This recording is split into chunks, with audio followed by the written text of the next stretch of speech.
আসসালামু আলাইকুম। আশা করি আপনারা সবাই ভালো আছেন। আমাদের আজকে বাংলা সাহিত্য ক্লাসে আপনাদের সকলকে স্বাগত জানাচ্ছি। আমাদের আজকের ক্লাসের টপিকস হচ্ছে মধ্যযুগ। আমরা বাংলা সাহিত্যের পূর্বের ক্লাসগুলোতে বাংলা সাহিত্যের প্রাচীন যুগ নিয়ে আলোচনা করেছিলাম। আজকে তারই ধারাবাহিকতায় আমরা বাংলা সাহিত্যের মধ্যযুগ নিয়ে আলোচনা করব। আসুন আমরা সবাই ক্লাসটি তাহলে উপভোগ করি। বাংলা সাহিত্যের মধ্যযুগে যে সময়কালটা হচ্ছে 1201 থেকে 1800, 1201 থেকে 1800, 1201 সাল থেকে 1800 সালকে আমরা সময়কালটিকে আমরা মধ্যযুগ বলছি। মোট 600 বছর এই সময়কালটি হচ্ছে মোট 600 বছর। আর মধ্যযুগ আলোচনার সাথে এবং প্রথমেই যে আলোচনাটা আমরা পাই সেটি হচ্ছে অন্ধকার যুগ। অন্ধকার যুগ বিষয়টি কি? প্রথমত আমরা জেনে নিই অন্ধকার যুগের সময়সীমা কতটুকু ছিল। 1201 খ্রিস্টাব্দ থেকে 1350 এই সময় কালটুকুকে আমরা বলি বাংলা সাহিত্যের অন্ধকার যুগ। কেন অন্ধকার যুগ বলা হয় সে বিষয়টি আমি বলছি। এই 1201 থেকে শুরু করে 1350 পর্যন্ত এই সময়টুকুতে আসলে বাংলা সাহিত্য রচিত হয়নি তা বলা যাবে না, তবে তেমন কোনো নিদর্শন আমরা পাইনি, লিখিত কোনো নিদর্শন পাইনি। এবং তার একটা বড় কারণ ছিল এই সময়টাতে আমাদের এই বাংলায় তুর্কি আক্রমণ হয়েছিল এবং এই তুর্কি আক্রমণের কারণে আমরা সাহিত্যগুলো আসলে সেভাবে পাইনি বা রচিত হয়নি সেভাবে উল্লেখযোগ্য পরিমাণে। এ তো গেল অন্ধকার যুগের কথা।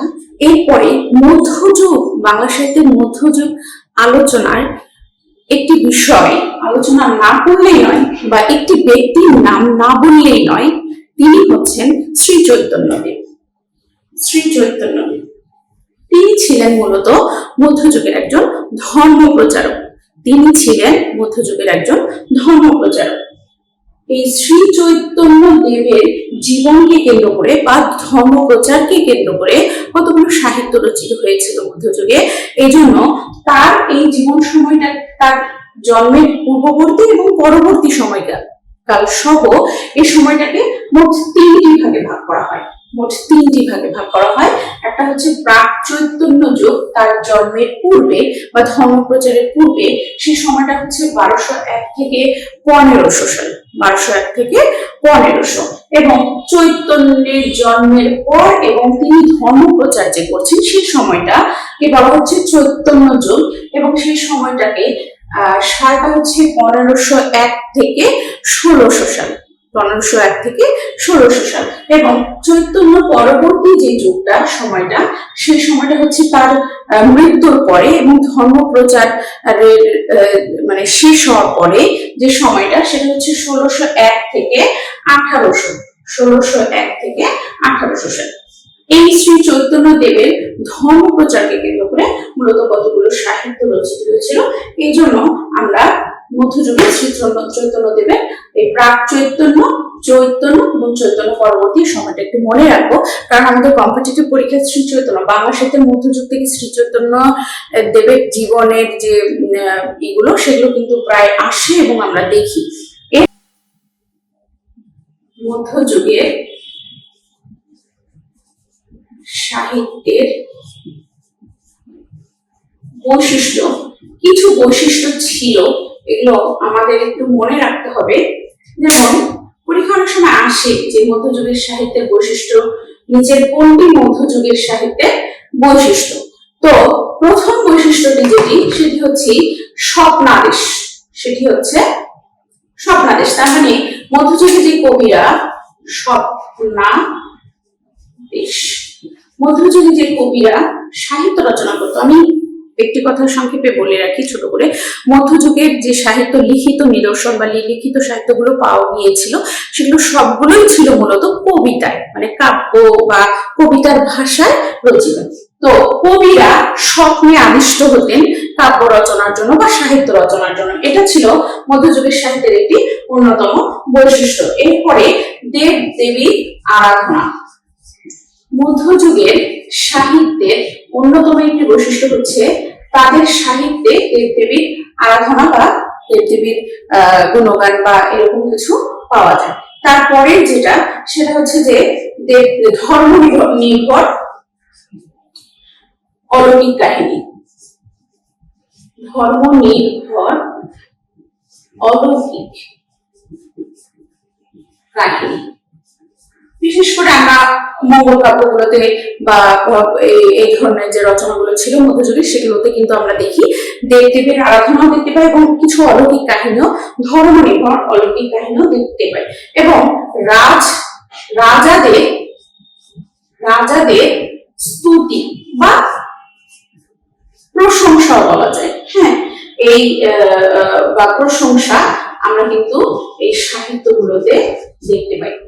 আমরা মধ্যযুগের সাহিত্য বৈশিষ্ট্য এই 4টা জিনিস একটু মাথায় রাখবো, তাহলে দেখা যাবে যে আমাদের বুঝতে আরো একটু সুবিধা হবে।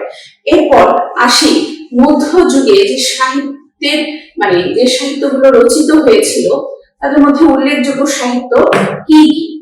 মানে মধ্যযুগেও কিছু লিখিত নিদর্শন পাওয়া গিয়েছিল এবং কিছু অলিখিত নিদর্শন পাওয়া গিয়েছিল।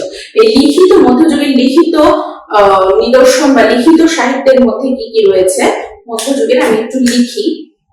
লিখিত নিদর্শন, লিখিত নিদর্শনগুলোর মধ্যে কোনগুলো আমরা মনে রাখবো? সর্বপ্রথম যে বিষয়টি আসে সেটি হচ্ছে শ্রীকৃষ্ণ কীর্তন।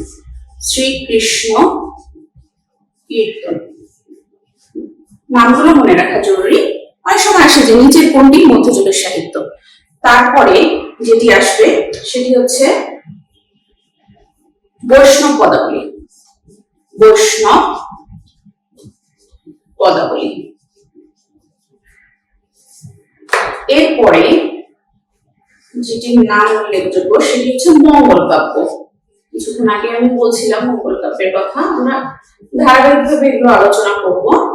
এরপরে যে বিষয়টি আসবে সেটি হচ্ছে রোমান্টিক প্রণয় উপাখ্যান, লাইলি মজনু, তারপরে হচ্ছে পদ্মাবতী, এই টাইপের রোমান্টিক প্রণয় উপাখ্যান।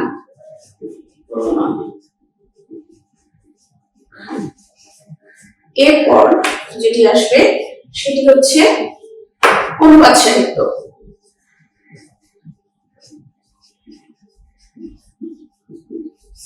এছাড়াও আমরা পাই অনুবাদ, এছাড়াও আমরা কারাকান রাজসভার সাহিত্য, মর্শিয়া সাহিত্য, জীবনী সাহিত্য, এগুলো কিন্তু আমাদের মধ্যযুগে লিখিত নিদর্শনের মধ্যে পড়ে। আর মধ্যযুগের অলিখিত নিদর্শনের মধ্যে রয়েছে রূপকথা, উপকথা, ছড়া, কবিতা, ছড়া, গান আর কি। এসব আমরা অলিখিত নিদর্শনের মধ্যে পাই। মূলত ওগুলোকে আমরা লোকসাহিত্য, ডাক, খনার বচন, প্রবাদ এসবের মধ্যেও, কবি গান এসবের মধ্যেও পেয়ে থেকে এগুলো কিন্তু আমাদের অলিখিত নিদর্শন। আর লিখিত মধ্যযুগের লিখিত নিদর্শনের মধ্যে এগুলো কিন্তু আমরা মনে রাখতে পারি। আচ্ছা, এরপরে আমরা আমাদের ক্লাসের ধারাবাহিকতায় আমরা মধ্যযুগের যে সাহিত্যগুলো আমরা এখন দেখলাম তার মধ্যে সর্বপ্রথম শ্রীকৃষ্ণ কীর্তন নিয়ে আমরা কথা বলবো। শ্রীকৃষ্ণ কীর্তন হচ্ছে মধ্যযুগে লিখিত প্রথম নিদর্শন এবং যেটা হচ্ছে বাঁকুড়ার একটা গোয়ালঘর থেকে উদ্ধার করা হয় আমরা জানি। এর পরবর্তী ক্লাসে আমরা মধ্যযুগের যে অন্যতম প্রধান নিদর্শন শ্রীকৃষ্ণ কীর্তন, দুটি প্রধান নিদর্শন রয়েছে, একটা হচ্ছে শ্রীকৃষ্ণ কীর্তন আর একটি হচ্ছে বৈষ্ণব পদাবলী, মঙ্গল কাব্য। তো এই দুটি বা তিনটি প্রধান বিষয়গুলো নিয়ে আমরা আগামী ক্লাসে কথা বলবো। সে পর্যন্ত আপনারা সবাই ভালো থাকবেন, সুস্থ থাকবেন এবং আগামী ক্লাসগুলো যেন আমরা ভালোভাবে বুঝতে পারি সে আশায় আজকের ক্লাসটি আমি এখানেই শেষ করছি। ধন্যবাদ সবাইকে।